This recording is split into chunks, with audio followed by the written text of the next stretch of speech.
Лайки и репосты за хорошую учебу. Необычные уроки проводит педагог в одном из уфимских лицеев. Молодая преподавательница привлекает внимание детей к своему предмету при помощи социальных сетей. Ангелина Тимирова была признана лучшим молодым учителем года в Башкортостане. Чему учит Инстаграм, расскажет наш корреспондент.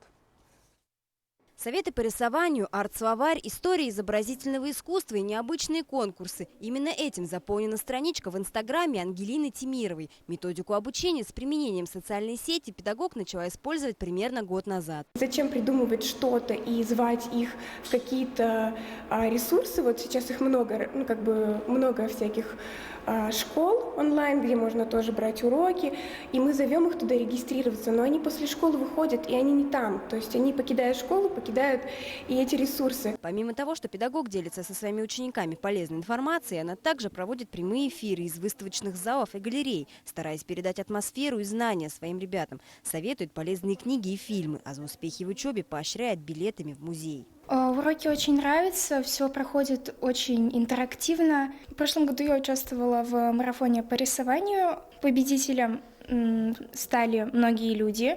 Нам потом выдали билеты в музей Нестерова. Нам очень понравилось музей Нестерова. Ждем следующих конкурсов. С методикой Инстаграм-обучения Ангелина Тимирова в этом году приняла участие в конкурсе на звание лучшего молодого учителя в Башкортостане, заняв первое место, а также вместе с коллегами выступила на чемпионате региональных учительских команд в Ульяновске. Ангелиной Сергеевной была выбрана технология использования Инстаграм для проведения учебных занятий. Выяснилось, что Инстаграм позволяет использовать достаточно большое количество различных инструментов, которые все глубже вовлекают детей в учебный процесс.